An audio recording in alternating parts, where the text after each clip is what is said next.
Tally ho there, ladies and gentlemen, and welcome to the show. Over the next coming weeks, I'll be doing many videos on this super Dell XPS 13. Make sure you subscribe so you don't miss out. We'll crack on with the review and we'll find out, is it a MacBook Pro 13-inch killer? The Dell XPS 13 was released last year to much deserved praise and acclaim due to its gorgeous design, infinity edge display with almost zero bezels, and its engineering feat to fit a 13-inch laptop into an 11-inch footprint. Can Dell's new XPS 13 live up to the standard of its predecessor? Well, let's see. It comes in a clean, simple black box with the Dell logo. Open it up, and in this case you will see a stunning gold XPS 13. Underneath are the user booklets, and in another box you'll get a tiny and very mobile power supply and cord. The first thing you'll notice, other than its beauty, is its petite size. It reminds me of a 10 or 11-inch ultra portable, but it packs in a full 13-inch screen. Throughout this video I'll be mostly comparing this to the MacBook Pro 13 inches, that's its main competitor. You can see it's much smaller than the MacBook Pro 13 inch, and it's dwarfed by the biggest sibling, who itself is the smallest 15-inch laptop in the world. The aesthetic design and build quality are top drawer. Even though its design is exactly the same as its biggest sibling, the XPS 15, the Piccolo XPS 13 in its smaller form looks somehow more elegant and refined. Comparing it to the MacBook Pro 13 inch makes the MacBook look big, bulky and outdated. I would go as far as to say, in gold, the Dell XPS 13 is probably the sexiest laptop you can buy.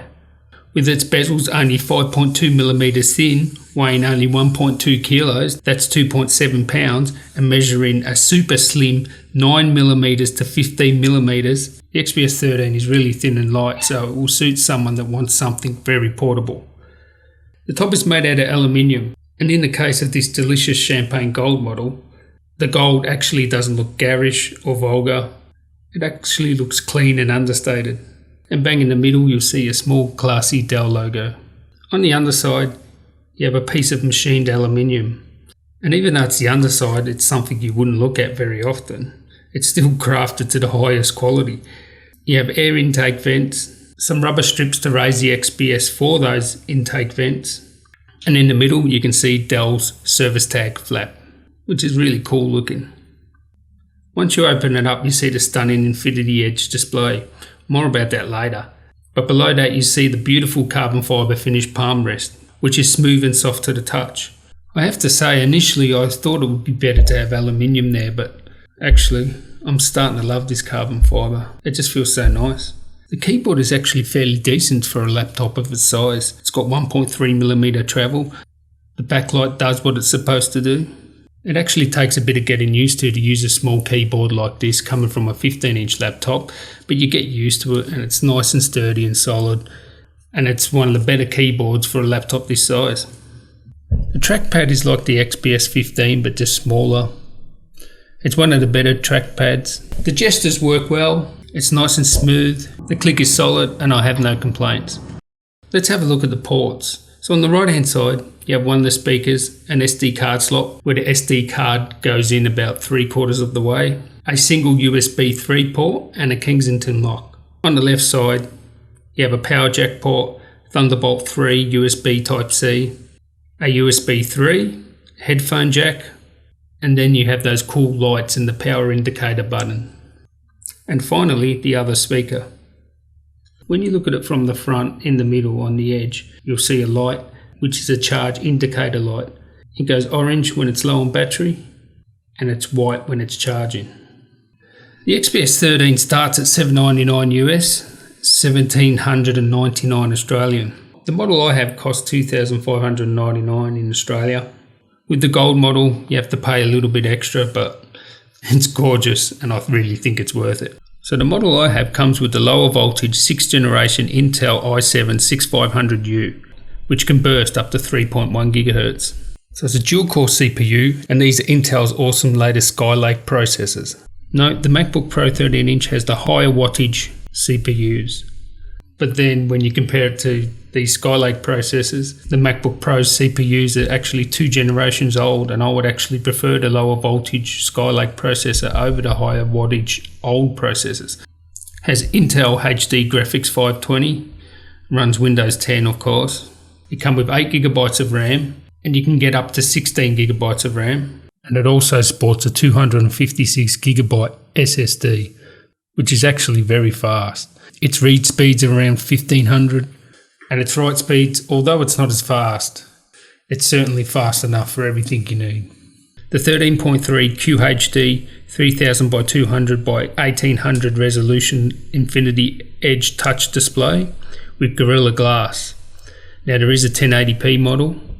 You'll probably get better battery life on that, but for mine I'd rather have the extra resolution and the touchscreen. It has a 56 watt hour battery, 802.11 AC, 2.4 and 5 GHz wireless and Bluetooth 4.1, a 720p widescreen webcam with dual array digital microphones, max audio stereo speakers, which are 1 watt times 2, and the 45 watt AC adapter. So I'm happy to report the screen is awesome. It's a 13.3 inch Quad HD 3200 by 1800 Infinity Edge touch display in my case. And of course it's surrounded by those beautiful thin bezels, which really make it look refined and classy. It's 400 nits of brightness, but comparing it to the XPS 15, which has lower nits brightness, somehow the XPS 15 looks brighter to me. 72% of color gamut and contrast ratio of 1000:1. Its color's very accurate. It's not very saturated compared to the XPS 15. Viewing angles are superb.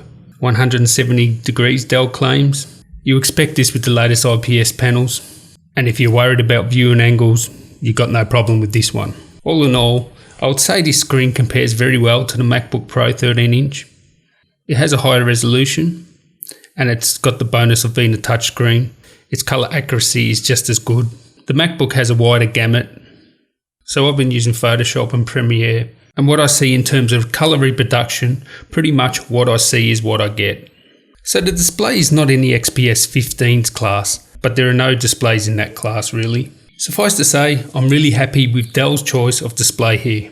We'll have a listen to the speakers now, and comparing them to the XPS 15 speakers, they're nowhere near as loud, but they're much better quality. The clarity and rich sounds you get out of them, I would say, is a notch above the XPS 15. I will be doing a gaming video on this, so stay tuned for that. But the gaming I've done so far, I was able to play GTA 5 at 720p, and it played pretty well. But most importantly, it plays Football Manager like a boss. And now Football Manager might not be the most intensive game, but if you have a look at this footage here, this is being played at 3200 by 1800 resolution. And as you can see, it's a little bit choppy, but I'm just amazed it actually games at that resolution. And playing Football Manager at 720, 1080p, it absolutely flies. So overall, heat and noise suppression is excellent. There is no issue here. Even under load, I can't see heat or noise ever being a problem. Battery life is excellent. You will easily get 10 hours plus just doing general web surfing, documents, YouTube videos and so on. I've actually updated the BIOS to 1.1.7, which should be dropping soon. I've made a video on how you update the BIOS to get extra battery life. Click on the overlay above to see that. And after that update, I seen a significant improvement in battery life. Even with this Quad HD screen, I will easily get 10 hours battery life out of this.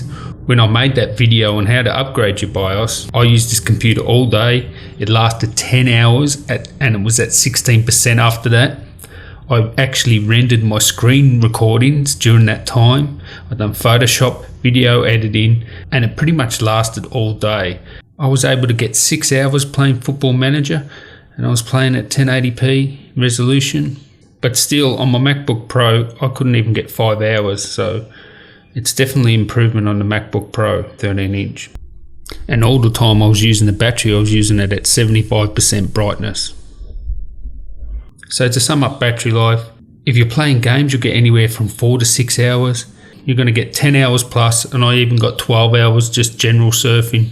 And the biggest surprise to me is even video editing using Photoshop rendering out screen captures, I still got around 10 hours battery life. So for people that need all day battery life, this laptop will fit your needs. So this has a 6th generation Intel Skylake processors. Performance wise, everything you see I've done on this computer, it's been an absolute pleasure to use it actually. And would I swap it for my Dell XPS 15? No, but I definitely have no problems using it. It's very usable, doing everything I throw at it with video editing, Photoshop, sound recording. And even though the Dell XPS 15 is the smallest 15-inch in the world, this is much more mobile. So my conclusion is, I'm not going to compare this to any convertibles, 2-in-1s or hybrids. Let's compare it to its main competitor, the MacBook Pro 13-inch. And I really struggled to find a reason why you would buy the MacBook Pro over this. The screens are comparable. The XPS 13 makes the MacBook Pro look big, bulky and outdated. The keyboard's better. It has the newer Skylake processors. The battery life's better. So unless you really need Mac OS X, I would definitely say the Dell XPS 13 is the MacBook Pro killer, just as its bigger brother is the MacBook Pro killer. So in my books, if you're after an ultra portable, powerful laptop, this has got to be at the top of your list. We'll see what Apple do with their next refresh, but at the moment, it's a no-brainer. So I'd like to thank you guys for watching. Give it the thumbs up if you liked it. Let me know in the comments what you think. And if you want to see more Dell XPS 13 content, subscribe. So I just bid you tally-ho there, chaps.